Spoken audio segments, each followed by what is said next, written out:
So, perfect. Thank you very much. First of all, thank you very much for the invitation. Today I'll present the results for our SpiderBob teams, our SpiderBob team. I'm Johannes Falk, one of the team members, and we are a team from Constructor University in Bremen, Germany. So if I say the team SpiderBobs, we are 6 people from the Computational Systems Biology group, headed by Professor Mark Thorsten Hitt. Most of us have a physics background, except of Edda, who is a data scientist, and we are from 5 different nations in the world.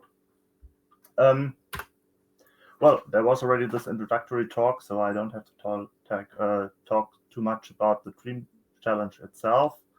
You know that the goal was to somehow develop a model to determine the factors associated with hypercholesterolemia, to help to identify individuals at high risk and to improve the general understanding of the disease. And for this, we got this PAX data, this multidimensional PAX data. Well, there were these 2 different challenges. The task 1, which was about predicting the risk of hypercholesterolemia based on the data and any other possible external data sources than one wanted to use. And the second task was this ideation task, which was about developing a new hypothesis to improve the understanding of the etiology of hypercholesterolemia. And I will first talk about the task 1 and then about task 2. So before I'm doing this, I know that sometimes this is quite interesting how these different teams work together and how they organize the work. So this is just more or less the general framework that we have. So if I say we developed a model, then we did the main development in Python and R, depending on what we wanted to analyze and whom of us was doing the work. In Python, we used the scikit-learn framework for the models, and we used in R the linear model for microdata framework, which is part of the bioconductor package. We used GitHub as version control. Our discussion was mainly done on Slack, if not in person. And especially for the task 2, we organized our writing on Overleaf. And besides these 2 libraries that I already mentioned, we used Blink, which was already mentioned, I think, in the last talk as well, to analyze the genotype and phenotype data. Okay, well, this was also already said. This PAX data is multidimensional, contains several different types of data. There's this health and exposure survey that is available for all participants. And then there's the 2 exposure surveys, internal exposome and external exposome, which is only available for parts of the participants. Then there's a large part which is genetic data, human leukocyte, antigen, ancestry, methylation, and so on. And then there's a large part which is the geospatial data. Unfortunately, didn't we have time to look at this geospatial data as well as the telomere content. I will mention in the last part of my talk that it might have been interesting to look at the geospatial data as well, but well, our time was a bit limited, and so we didn't do that. Okay, so what did we do first? The very first thing that we did was that we created something which we called benchmark model, and this model was really just taking the most basic properties that are available, or the most basic features available in the health and exposure survey, which was weight, height, gender, and age. And then we trained a multi-layer perceptron, and we got a score of 0.735, which was slightly worse than this score that was provided by the organizers using polygenic model, which was 0.7358. So we were slightly worse with our small benchmark model. Okay, and then we used, as a first step, we used this PAX Explorer tools that were already mentioned in the overview talk. And this PAX Explorer tools, they are basically have 2 different subtools, which is the XFOS analysis tool that is used to explore associations between diseases, the association between exposure and the diseases. And then there's the correlation globes that somehow illustrate the correlations between the different exposures. So here on the right, this is one of these correlation globes, and the lines indicate correlations between the exposures. And what we did first, we used XWAS. And in this tool, it's possible to filter the results and to filter the features. And we filtered this XWAS features by a quite small p-value. And then there were still a lot of features. And as the next step, we took these features and reduced them by selecting only the most important features based on the odds ratio. We got a list. This is just here down here as an example of this list. And these were still a lot of features. And what we did next, we took this PEX correlation globes, and we draw networks or different networks, correlation networks. So we connected in the network, we connected features that were correlated based on the PEX correlation globes. And then we looked at these networks and we searched for connected components. And if there's a connected component in this PEX correlation in this correlation network, then this connected component indicates that these variables are basically interrelated. And then we selected out of these connected components only one representative. In this case, we took the one with the highest odds ratio, and we only used these different representatives of the different connected components as selected features for our next model. So what we then arrived at, we had the weight, height, gender, age as in the benchmark model, and we had the selected features from the PEX Explorer. So we again trained a multi-layer perceptron just with these features, and we arrived at a score of 0.741. So this was the first time that our model was a bit, based on the score, a bit better than the model provided. And then we did something that we should have done as a first step, maybe, which was literature review. We browsed different publications and searched for known risk factors for hypercholesterolemia. And obviously there's age, gender, something like alcoholism, high blood pressure, smoking, aging, and so on. And we again trained a multi-layer perceptron, and just based on this literature review features, and the score wasn't very good. Actually, it was quite disappointing, 0.736. And what we started then is we played with the different machine learning tools that are available with the different techniques. And instead of the multi-layer perceptron, we realized that the gradient boosting classifier performed a lot better. So this using this literature review features and training a gradient boosting classifier, we arrived at a score of 0.763. Okay. This was only about the survey data, but what we did then is looking at the genomics. And first thing we did is that we looked at all the SNP data and the structural variants, which is quite a large size of data. It was about 16 gigabytes. And we used this Blink tool. There's a kind of established workflow that can be used using this Blink. It's basically removing some data that isn't, where we don't have enough information, where the data is missing. And then there's a quality control, which excludes SNPs where, for example, they have deviate too strongly from the Hardy-Weinberg equilibrium and so on. And then whatever the Blink tool was doing, it returns some resulting SNPs, and then we trained the model on this resulting SNPs. And the result was that a model trained on this SNPs had a terrible score. So we could not find any SNPs, anything in the SNPs and structural variance data that we could use to train a good model. Then there was the human leukocyte antigens data. This was given for each participant. There was both alleles observed and both alleles were in the data.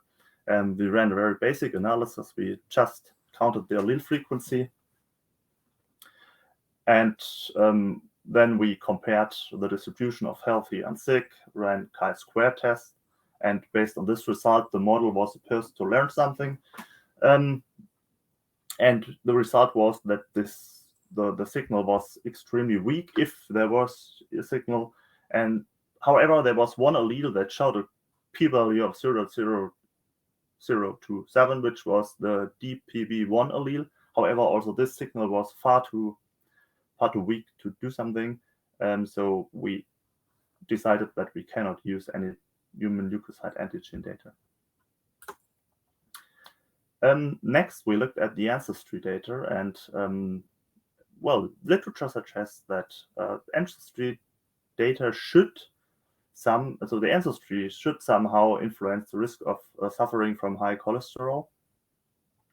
So we were quite optimistic that we can use the ancestry data to optimize our model. In the PACS dataset, the ancestry data is given as a high-resolution data. So, for example, for the chromosome 1, there are approximately 2,000 genomic intervals, and for every interval, the data tells whether the origin of this specific position is most likely African, East Asian, European, South Asian, or America.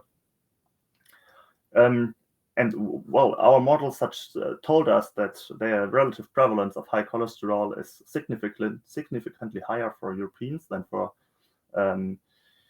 indigenous Americans. However, we also tried to train a linear model on the chromosome positions and tried different techniques that we found, but we weren't able to somehow use this genomic data, this genomic ancestry data, to somehow get a good model out of this data. We guess that it's just too noisy to train a model. Next thing in the genomics data is the methylation data. So they are given as pre-processed methylation data with high quality beta values, which is the methylation intensity. So we took this data, we used the Limmer software package, and we created a model that was based on Limmer. What Limmer is basically doing it fits a linear model to the beta values, adjusts for trends, and then determines which probes show a significant differential methylation. So what our model used was 10 methylated probes, or I detected 10 methylated probes. And based on their function, there are 2 genes that might be relevant, which is one gene that is involved in the elongation of long-chain fatty acids and one gene that is known to play a role in cardiovascular disease. However, as for all this other genomic data that I already mentioned, the signal was apparently too weak, or we had too few samples. We were not able to get a model out of this that was better than our model trained just on the survey data. Well, so based on all that I told you, we tried to develop our final model for task 1. And the problem was we did not find any genomic data that could be used to improve our model. So we only had to rely on the survey data. And we also decided to create only one large model that includes all surveys. So not training specific models on participants that took part in 2 surveys maybe, but only create one model that includes all surveys and somehow can deal with the participants where we don't have data for the specific parts of the surveys. And then we spent quite some time to manually select features and impute missing and skip data. And I'm saying this because I think this was quite crucial. For example, if some person skipped indicating the weight for some reasons, then what is conventionally done is you just replace the weight by the mean. And this is, I guess, perfectly fine. However, there was also this question, for example, how much do you smoke per day? And if people don't smoke, then they skip this question as well. So replacing this skipped value by the mean is probably not the right thing to do. But in this case, one needs to replace this value by 0, obviously, because this person doesn't smoke at all.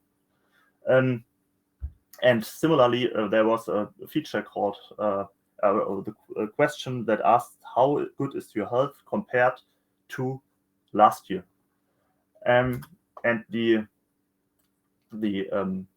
possible answers were given in numbers. 1 means compared to last year, my health is better. 2 means it's worse, and 3 means it's the same.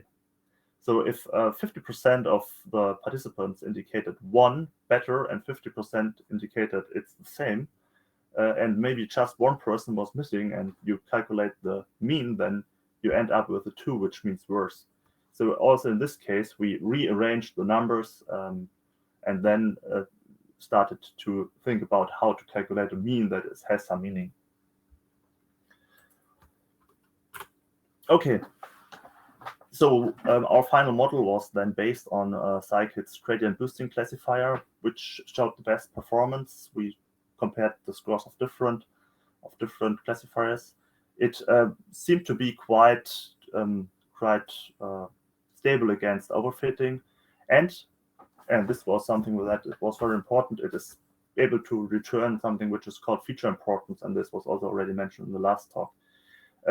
So it tells us after trained, or it knows after trained, which features are more important than others. For example, multilayer perceptrons in those cases don't know which feature is more important.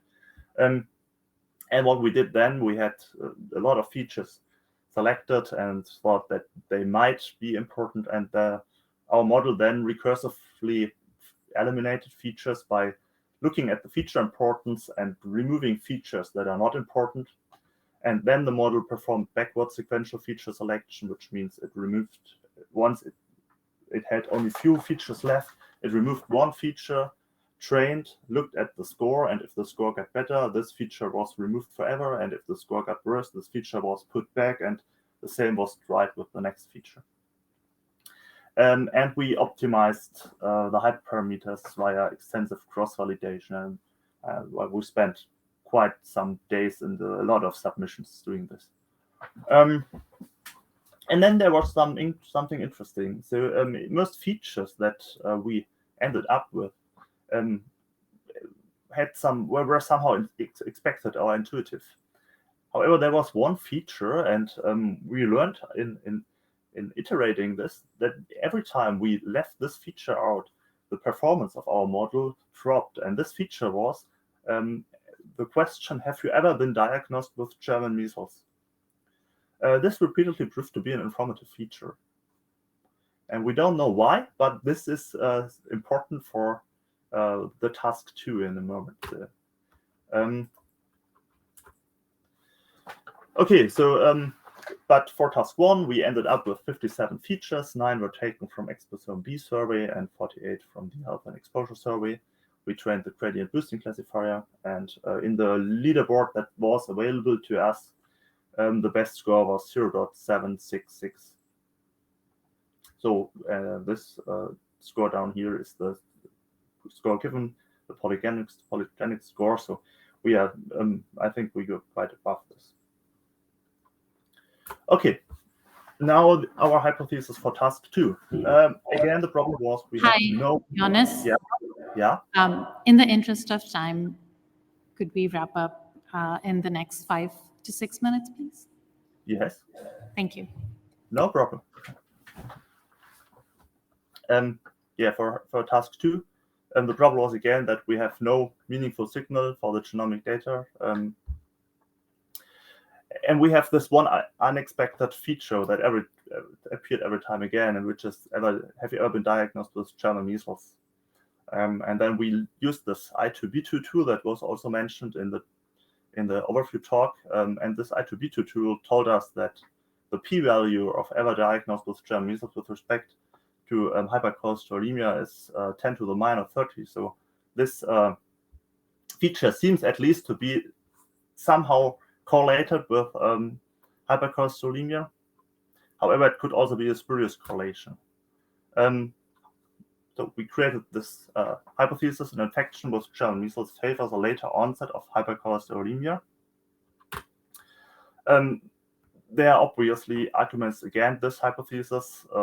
It might be that, well, maybe salary and social level, which is known to be somehow correlated with hypercholesterolemia, they might also somehow be correlated with German measles, because you might not have access to vaccinations, or people live in larger groups and in the same house. We guess this can be checked by looking at the geospatial data by the feature lack of health insurance and household composition, which we didn't have time to look at. So this is something that could be done. However, there's one strong argument that supports our hypothesis that the infection favors maybe a later onset. And this is, if you recall, that we found this one HLA allele, which was DPB1. And there's actually, there's literature showing that there's a link between familial hypercholesterolemia and HLA. And there's also a significant correlation between high cholesterol and the specific other HLA alleles. However, we also found two publications that show that DPB1 has a connection with the German measles infection. So if people have a specific allele in DPB1, they do not build up the protective level after having a vaccination. So the DPB1 seems to have a connection with the German measles vaccination. We saw that DPB1 has a correlation with people having high cholesterol, and we think that German measles has a connection with high cholesterol. So this supports our hypothesis. Okay, so this is my last slide. How can we test our hypothesis? The large problem is that half of all German measles infections remain somehow undetected. So the self-reporting is probably not perfect. And what we suggest, or what could be done, is to add antibody tests for German measles to the PAX data, and this could then be used to test our hypothesis. So let me just say, leaves me with a thank you to the organizers. We had a lot of fun. It was a inspiring and exciting DREAM challenge. We learned a lot about hypercholesterolemia. We had several interesting discussions. We learned a lot about machine learning, and we can only encourage everyone to take part in such challenges. Okay, thank you very much.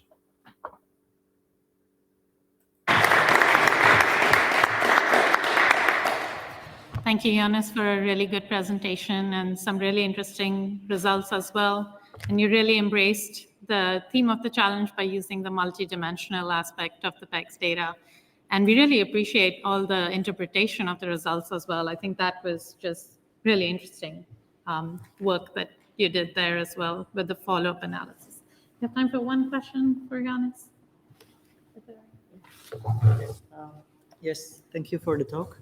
I was just wondering, you said most German measles detection cases are undetected, but do you have an idea about the prevalence of this disease, and how does it compare to the prevalence of hypercholesterolemia? No, I have no idea, especially not for the data of America. No, unfortunately not. But this is also something that should be included in a possible analysis. You're right.